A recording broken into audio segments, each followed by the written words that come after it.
Praise the Lord. सबको जय मसीह की। प्रभु यीशु मसीह के नाम में हमारे सारे प्यारे मसीह भाई बहनों को प्रभु यीशु मसीह के नाम में सलाम। परमेश्वर आप सबको आशीष दे। मैं सच में आज के इस अवसर के लिए, इस दिन के लिए धन्यवाद करूंगा जब परमेश्वर ने फिर से एक बार मौका दिया कि परमेश्वर के वचन को कलीसिया तक मैं पहुंचा सकूं। आइए हम छोटी सी दुआ करेंगे। पिता परमेश्वर, हम आपका तहे दिल से शुक्रिया अदा करते हैं इस दिन के लिए, इस अवसर के लिए जो आपने हमें दिया है। प्रभु, आपके प्यार और भलाइयों के लिए जो आज तक हमारे साथ होती आई हैं प्रभु, आज तक आपने संभाला है, इस बात को हम एक्नॉलेज करते हैं। हम आपका धन्यवाद करते हैं कि आपकी वजह से हम जीवित हैं प्रभु।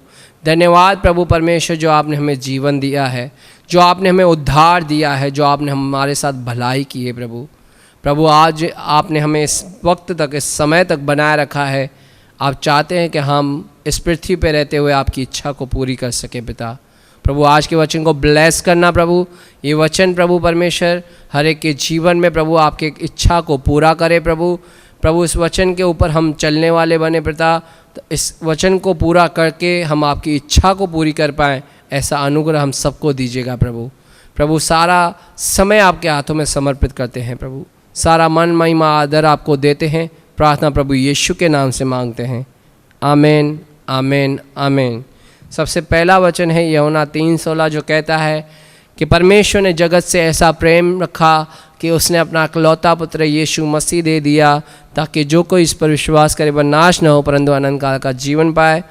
परमेश्वर के प्यार को हमें हमेशा स्मरण रखना है, और हमारे लिए किसी ने बलिदान किया है, जो प्रभु यीशु मसीह का बलिदान, उत्तम बलिदान। हम उस बलिदान को कभी भूलना नहीं है, और अनंत काल के जीवन के पाने के लिए इस सफ़र में हमें चलते रहना है। आमीन आमीन। आज का जो वचन का शीर्षक है वो ये है, हमें भलाई करनी है, हमें उद्धारता दिखानी है। दूसरा कि यही परमेश्वर को प्रसन्न करने वाला बलिदान है। आमीन। मैं उम्मीद करता हूँ कि हर एक विश्वासी अपने जीवन में इच्छा रखता है कि वो अपने कामों से, अपने जीवन से परमेश्वर को प्रसन्न कर सके। आमीन।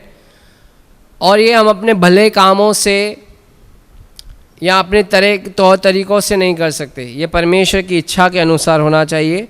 तो एक वचन मैं आपके सामने पढ़ूंगा, इब्रानियों का पत्री जो है उसका 13 अध्याय उसका 16 वचन मैं आपके सामने पढ़ूंगा। और आओ, भलाई करना और उदारता दिखाना न भूलो, क्योंकि परमेश्वर ऐसे बलिदानों से प्रसन्न होता है। इसके पहले वचन लिखा हुआ है, क्योंकि यहाँ हमारा कोई स्थायी नगर नहीं, इसलिए हम उसके द्वारा स्तुति रूपी बलिदान अर्थात उन होठों का फल जो उसके नाम का अंगीकार करते हैं परमेश्वर को सदा चढ़ाया करें। भलाई करना, उदारता दिखाना न भूलें, क्योंकि परमेश्वर ऐसे बलिदानों से प्रसन्न होता है। आमीन। पुराने समय में भी बलिदान होते थे, धन्यवाद की भेंटें चढ़ाई जाती थी, पर परमेश्वर उस प्रकार के बलिदान हमसे नहीं चाहता। और हमसे भलाई के, उद्धारता का बलिदान चाहता है, हमारे होठों का बलिदान चाहता है। ऐसा बलिदान जो परमेश्वर को खुश करता है, जो सच्चाई से, जो हृदय से आता है। आमीन आमीन। आज अगर हम देखते हैं तो दुनिया के अंदर सारे व्यक्तियों के साथ एक समान परिस्थिति है, चाहे वो लॉकडाउन की हो, चाहे वो कोरोना की हो। सब एक समान इससे पीड़ित हैं, सब एक समान इसमें पड़े हुए हैं। और ऐसी परिस्थितियों में रहते हुए बहुत सारे लोग मदद की और अच्छाई की उम्मीद लगाए हुए हैं। हालेलुया। ऐसी परिस्थिति में बहुत सारे लोग मदद की और अच्छाई की उम्मीद लगाए हुए हैं। मैं आपसे चाहूँगा एक बार फिर से ये वचन पढ़ें। एक बार वचन इब्रानियों 13:16। तो भलाई करना और उदारता दिखाना न भूलें, क्योंकि परमेश्वर ऐसे बलिदानों से प्रसन्न होता है। आमीन। आज किसी को भी ये कंफर्म नहीं है कि उसका जीवन कितने साल का पड़ा हुआ है या कितने दिन वो जिएगा।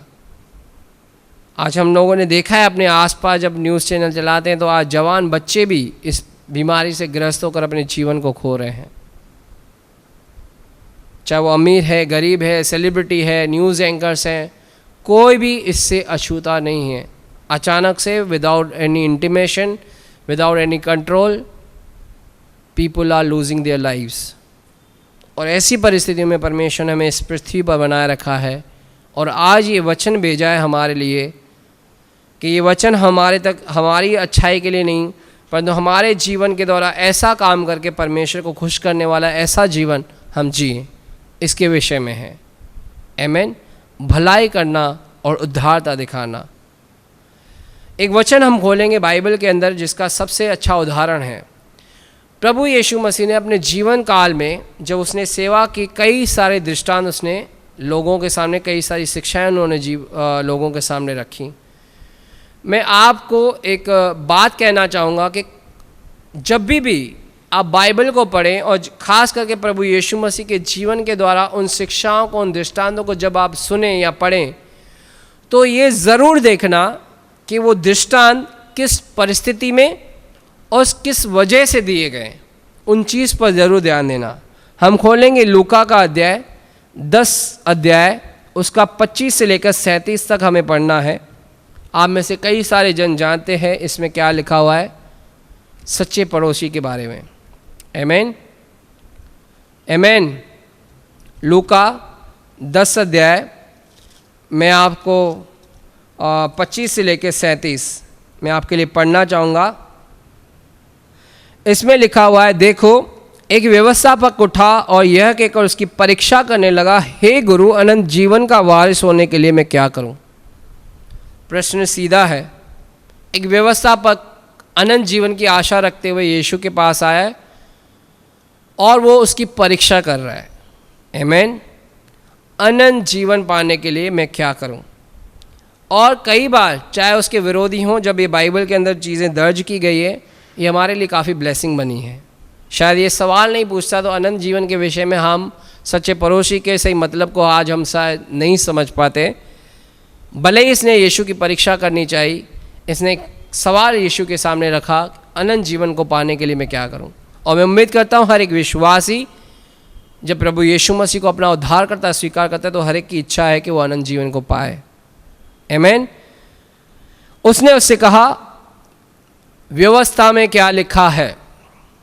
यीशु ने उसे जवाब दिया, उससे पूछा पहले व्यवस्था में क्या लिखा है। आज मैं आपसे कहूँगा, व्यवस्था बोले तो ये बाइबल, पुराना नियम था। सीधा सीधा यीशु आपसे कहता है, बाइबल में क्या लिखा है, तू उसे कैसे पढ़ता है?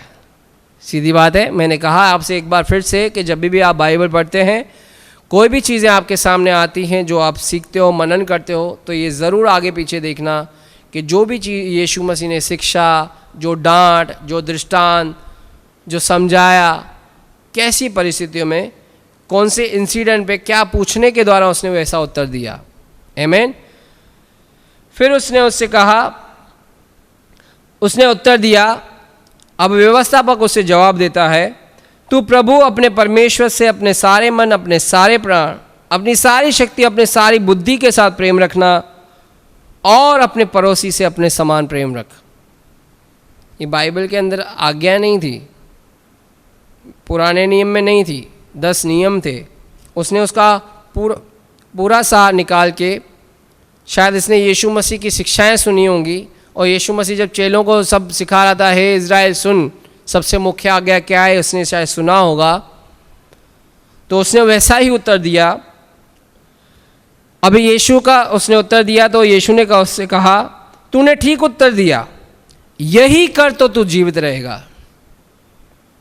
व्यवस्थापक है, व्यवस्था को जानता है, बाइबल को जानता है, सवाल पूछ रहा है, और जब यीशु मसीह उससे सवाल पूछ रहा है, उस सवाल के बदले में तो उसका उत्तर दे रहा है, तो उस वचन की उसे सही जानकारी है। पर तू उससे, यीशु ने एक बात कही, ध्यान से सुनना। उसने कहा, तूने उत्तर सही दिया, ऐसा कर तो तू जीवित रहेगा। बाइबल के वचन का सिर्फ ज्ञान रखना नहीं, परंतु उसके ऊपर चलना, उसे कार्य में लाना बहुत ज़रूरी है। और यही उत्तर यीशु ने उसको दिया। तू अनंत जीवन पाना चाहता है, बाइबल की जानकारी रखने के द्वारा, व्यवस्था की जानकारी रखने के द्वारा ये नहीं होगा, परंतु व्यवस्था में जो काम किया गया है, जो कमांडमेंट दी गई है, उसको जब तू करेगा तो तू जीवित रहेगा। आमीन। आगे उसने कहा, परंतु अभी यहाँ पे जो व्यवस्थापक है, यीशु ने उसे काम किया। उसने एक सवाल पूछा, मैं अनंत जीवन पाने का क्या करूँ? उसने सवाल पूछा, उसने उत्तर दिया। प्रभु ने उसे बोल दिया, भाई ये कर तो तू जीवित रहेगा। अभी कई बार काफ़ी सारे लोग ऐसे होते हैं ना, जिनको जब बोला जाता है नहीं करो, तो वो जानकारी तो रखते हैं पर उनको करने की इच्छा नहीं होती है। तो अभी व्यवस्थापक एक काम कर रहा है। उसने कहा, परंतु उसने अपने आप को धर्मी ठहराने की इच्छा से यीशु से पूछा। फिर पूछता है, तो मेरा पड़ोसी कौन है? आमीन। सवाल चालू हुआ, अनंत जीवन पाने के लिए मैं क्या करूं? तो यीशु ने कहा, ये कर। ठीक है, उसने उत्तर दिया, ये मुझे ये परमेश्वर का वचन कहता है, व्यवस्था में ऐसा लिखा हुआ है। यीशु ने कहा, ऐसा कर तो तू जीवित रहेगा, मीन्स अनंत जीवन को तू पाएगा। तो अभी इसने पूछ लिया कि मेरा पड़ोसी कौन है।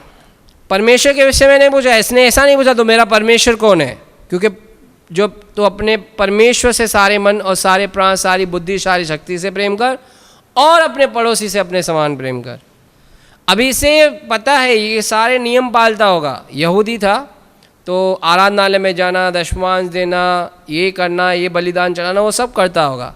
परमेश्वर के विषय में शायद इसको कंफर्म था कि मैं ये जो भी कर रहा हूँ। पर अभी इसने सवाल क्या पूछा? इसने ये नहीं पूछा मेरा परमेश्वर कौन है, इसने ये पूछा मेरा पड़ोसी कौन है, क्योंकि इसे ये कंफर्म था ये भलाई के काम लोगों के साथ तो नहीं करता है। आमीन। भलाई की बातें करना और उसे करना एक फ़र्क है। यीशु उसे सिखाना चाहता था। अभी इस बात पे सुनना, ध्यान से सुनना। यीशु ने उसे उत्तर दिया, एक मनुष्य यरूशलेम से यरीहो जा रहा था, तो डाकुओं ने घेर कर उसके कपड़े उतार दिए, मार पीट कर उसे अधमरा छोड़कर चले गए। यीशु मसीह बोल रहा है, एक व्यक्ति यरूशलेम से यरीहो जा रहा था, जहाँ पे डाकुओं ने उसकी इतनी बुरी परिस्थिति की, उसकी संपत्ति तो छीन ली पर उसके कपड़े उतार कर उसे मार पीट कर अधमरा रास्ते में छोड़कर चले गए। ऐसा हुआ कि उसी मार्ग से एक याजक जा रहा था, परंतु उसे देखकर कतरा कर चला गया।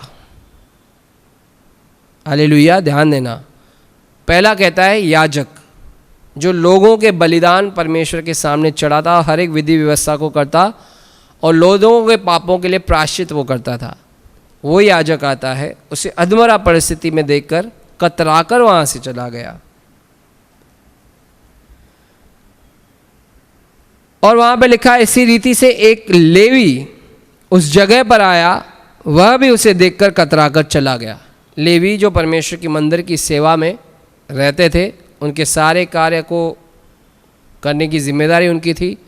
जो तंबू था उसकी सारी सेवा, जो उसके सारे बर्तन, जो सारा परमेश्वर के दान भंडार में सब आता था, उनके ऊपर उनका अधिकार था।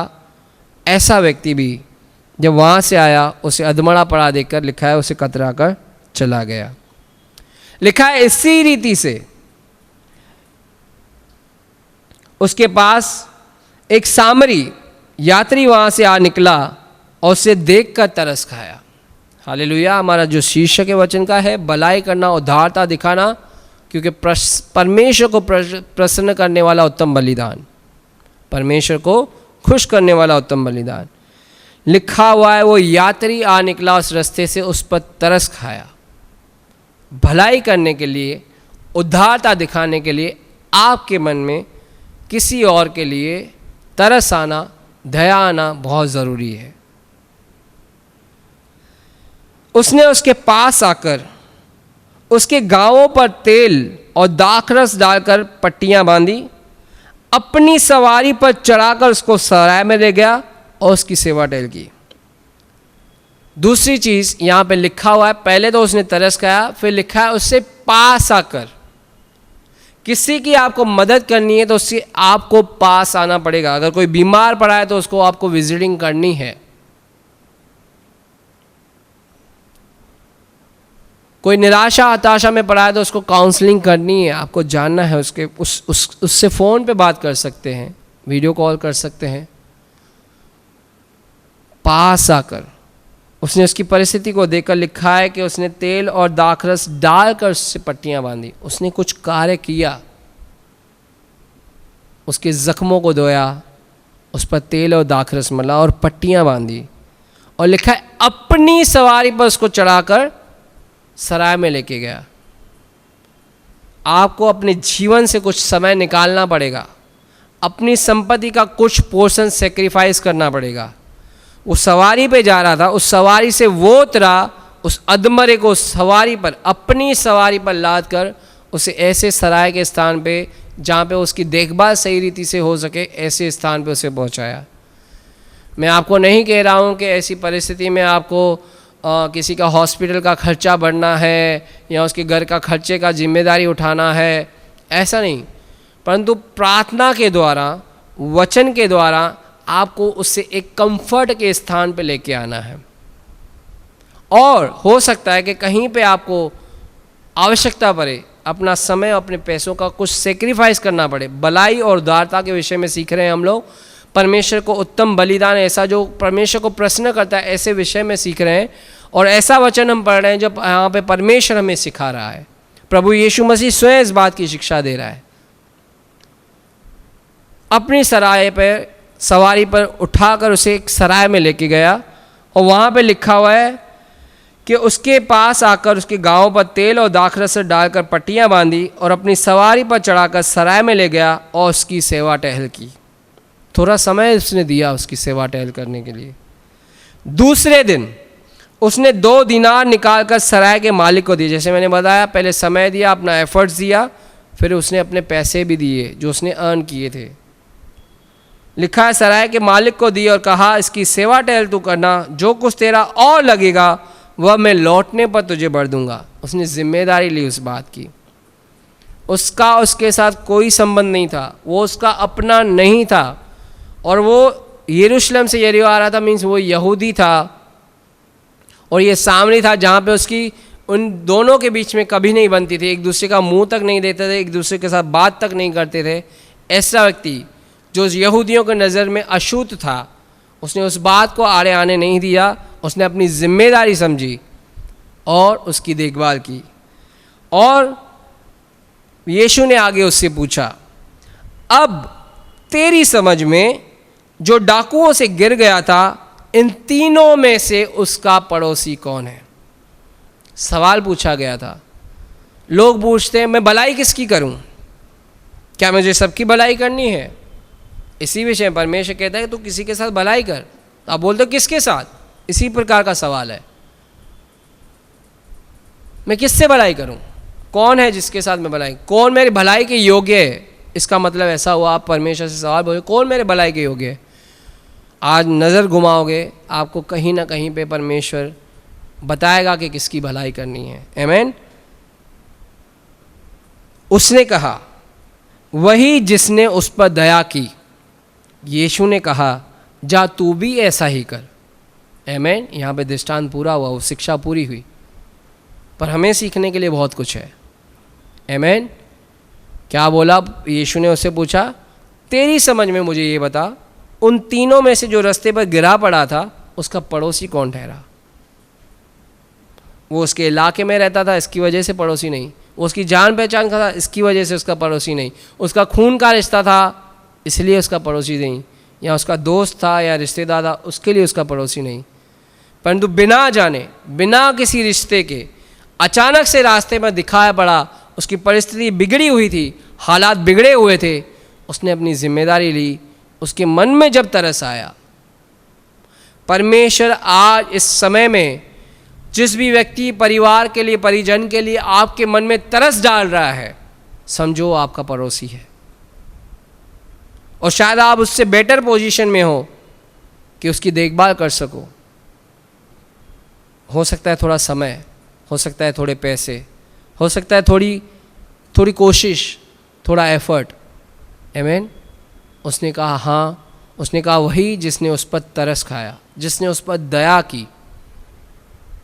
तो यीशु ने उससे कहा, जा तू भी ऐसा कर। यीशु उसके मन को जानता था। उसने जैसे सवाल पूछे, उसने उसको उत्तर दिया। उस पर चिड़चिड़ाया नहीं। हमने इब्रानियों में पढ़ा है, हमें भले काम करने हैं, उदारता दिखानी है, और ऐसा करके हमें परमेश्वर को प्रसन्न करने वाला बलिदान चढ़ाना है। आमीन। वचन कहता है जो दया है वो न्याय पर जय पाती है। आमीन।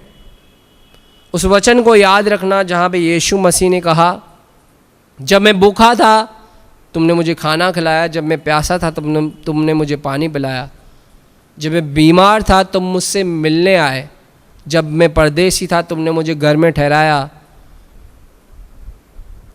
और जब मुझे आवश्यकता थी तुमने मेरी सुधि ली। आमीन। एक और वचन में पढ़ाना चाहूँगा, प्रेरितों 10:38। प्रेरितों 10:38। क्योंकि हमें हो सकता है किसी विश्वासी से सीखें या न सीखें, किसी परमेश्वर के दास से सीखें या न सीखें, पर हमें यीशु के जीवन से बहुत कुछ सीखने को मिल सकता है। आमीन। प्रेरितों के अंदर 10:38 में लिखा हुआ है, परमेश्वर ने किस रीति से यीशु नासरी को पवित्र आत्मा और सामर्थ से अभिषेक किया कि वह भलाई करता और सबको जो शैतान के सताए हुए थे अच्छा करता फिरा, क्योंकि परमेश्वर उसके साथ था। आमीन। आज हम विश्वासी हैं, उद्धार पाए हुए हैं, हमारे जीवन में पवित्र आत्मा है, परमेश्वर ने हमें सामर्थ दी है, हमें अभिषेक किया है। पर यहाँ पे वो पवित्र आत्मा, परमेश्वर की सामर्थ का आपके साथ होना, उसका उद्देश्य यीशु के जीवन में क्या है बजाय हम विश्वासियों के जीवन में। वहाँ पे लिखा है जब उसका जीवन में पवित्र आत्मा के द्वारा और सामर्थ के द्वारा उसका अभिषेक किया गया तो वह भलाई करता और सबको जो शैतान के सताए हुए थे उनको छुड़ाता था, अच्छा किया करता था, क्योंकि परमेश्वर उसके साथ था। आज जब हम कहते हैं कि परमेश्वर हमारे साथ है, जब हम कहते हैं कि पवित्र आत्मा हमारे साथ है, जब हम कहते हैं कि परमेश्वर के द्वारा, प्रभु यीशु मसीह के द्वारा हमारा अभिषेक किया गया है, तो क्या हम किसी के साथ भलाई कर रहे हैं? क्या हम किसी सताए हुए की सुधि ले रहे हैं? आज शायद हमें दान वरदान दिए गए, शायद आज हम मिनिस्ट्री में लग गए हैं, उनका उद्देश्य लोगों की भलाई करना होना चाहिए, उसका उद्देश्य जो सताए हुए हैं उनकी सुधि लेना होना चाहिए। आमीन। लिखा हुआ है ऐसा करते परमेश्वर, लिखा हुआ है कि ऐसा करते हुए दिखाता था परमेश्वर उसके साथ था। और वचन में भी मरकुस 16 में लिखा हुआ है कि परमेश्वर उनके साथ रहते हुए उन चिन्ह चमत्कारों को करता था, अपने वचन को दृढ़ करता रहा। आमीन। तो ये भलाई, ये अच्छाई आज हमें लोगों के साथ करनी है। इस कोरोना काल में, इस लॉकडाउन के समय में परमेश्वर आप सबके हृदय में अपनी दया को भरे, उस तरस को भरे जिस तरस और दया को लेकर यीशु संसार में चलता था। आज जब हम अपने आप को मसीह कहते हैं, आज जब अपने आप को विश्वासी कहते हैं, और जब हमारी इच्छा है कि हम अनंत काल के जीवन को पाएं, उस प्रतिफल को पाएं परमेश्वर से, हम परमेश्वर को खुश कर सकें। हाँ, आज परिस्थितियाँ बहुत डिफ़िकल्ट हैं, शायद हमें अपनी आवश्यकताएं पूरी नहीं हो रही तो हम दूसरे की कैसे करें, पर अगर ऐसी परिस्थितियों में रहते हुए भी परमेश्वर ऐसे व्यक्तियों को आपके सामने ला रहा है और किसी के लिए दया और तरस ला रहा है, तो उस काम को ज़रूर पूरा करना। आमीन। यीशु आपसे कहता है, जा तू भी ऐसा कर, जा तू भी ऐसा कर, वही तेरा पड़ोसी है।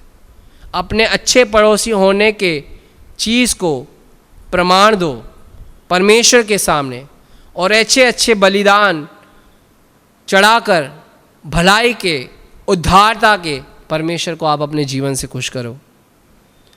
और सबसे एक अंत में इम्पॉर्टेंट बात मैं कहूँगा, जो ये भलाई के, उद्धारता के काम होते हैं, जब किसी की सुधि ली जाती है तो वहाँ पे गवाही बनती है और गवाह बनते हैं। जिसके साथ भलाई हुई, जिस पर तरस खाया गया, जिसके जीवन में परमेश्वर का काम हुआ, छुटकारा हुआ, वो गवाह बन जाता है, और जो लोग देखते हैं उन पर गवाही होती है। आमीन। हालेलुया। जिनके जीवन में भलाई होती, जिनके जीवन में छुटकारा होता, वे परमेश्वर के गवाह बनते हैं। और जो लोग इन चीज़ों को, भलाइयों को, अच्छाइयों को देखते हैं, उन पर इन चीज़ों की गवाही होती है और वे भी परमेश्वर का धन्यवाद करते हैं। तो मैं चाहूँगा कि सच में जब परमेश्वर का वचन आज हमारे बीच में आया है कि इस कठिन परिस्थितियों में हम मसीह होने के अपने फ़र्ज़ को निभाएं और परमेश्वर के सामने उस अच्छे बलिदानों को रखें जो परमेश्वर को प्रसन्न करते हों। स्वार्थी न बने पर दूसरों की मदद करें। हो सकता है प्रार्थना के द्वारा, हो सकता है अपनी सेवा के द्वारा, चाहे जिस भी कैपेसिटी में हो, भले छोटे से छोटी सेवा। क्योंकि हमेशा याद रखना, परमेश्वर के सामने बड़ा करने से के लिए वो बड़ा काम नहीं हो जाता, परंतु जो दिल से किया होता है वो सबके साथ सबसे बड़ा होता है। उस विधवा की 2 दमड़ियों को परमेश्वर ने सबसे बड़ा दान कहा था। तो अगर आपके मन में इच्छा है, परमेश्वर आपकी इच्छा को, आपके मन को जांचता है। कुछ भी करना, छोटा करना, पर परमेश्वर के वचन के अनुसार उस इच्छा से करना जो परमेश्वर के सामने निष्कपट हो। आमीन। और वही देखकर, वही इच्छा, वो बलिदान परमेश्वर के सामने ग्रहण योग्य होगा। अब हमेशा याद रखना, परमेश्वर ने कैन की भेंट को ग्रहण नहीं करा, परंतु हाबिल की भेंट को ग्रहण करा, क्योंकि वो अच्छे दिल से दिया गया था। आमीन। हमें भी, चाहे वो स्तुति आराधना के बलिदान हो, अपनी सेवा हो, जो कुछ करना है परमेश्वर को ऐसा करना है जो उसे ग्रहण योग्य हो। और ऐसा बलिदान, स्तुति रूपी बलिदान हमें चढ़ाना है। ऐसी आराधना हमें अपने जीवन से उसे देनी है। परमेश्वर इन वचनों से आपको आशीष करे। मे गॉड ब्लेस यू। आइए हम एक छोटी सी दुआ करें। पिता परमेश्वर, प्रभु यीशु मसीह के नाम से हम आपका तहे दिल से शुक्रिया अदा करते हैं। इस कठिन समय में भी आप अपने बच्चों से ऐसी अपेक्षा रखते हैं कि प्रभु, जैसे एक सामरी ने उस गिरे हुए, उस अधमरे व्यक्ति के ऊपर तरस खाकर किया था प्रभु, वो उसके पास आया प्रभु, उस पर तेल और दाखरस मल कर प्रभु उसके पट्टियाँ बांधी, अपनी सवारी पर लेकर उसे सराय में ले गया प्रभु, और उसकी सेवा टहल की। और दूसरे दिन प्रभु उसने 2 दीनार देकर सराय के मालिक को कहा, इसकी देखभाल करना, और इससे अगर ज़्यादा कुछ हुआ तो मैं लौटने पर भर दूंगा। प्रभु, काफ़ी कुछ सीखने को है प्रभु, काफ़ी कुछ सिखाने को है पिता। प्रभु, हम इस वचन को लें, अपने सच्चे पड़ोसी होने के फ़र्ज़ को पूरा करें प्रभु। हम पहली प्रतिज्ञा के बारे में अपने मन में दृढ़ होते हैं कि हम अपने परमेश्वर से सारी बुद्धि, सारी शक्ति, सारी आत्मा से, सारे प्राणों से प्रेम करते हैं।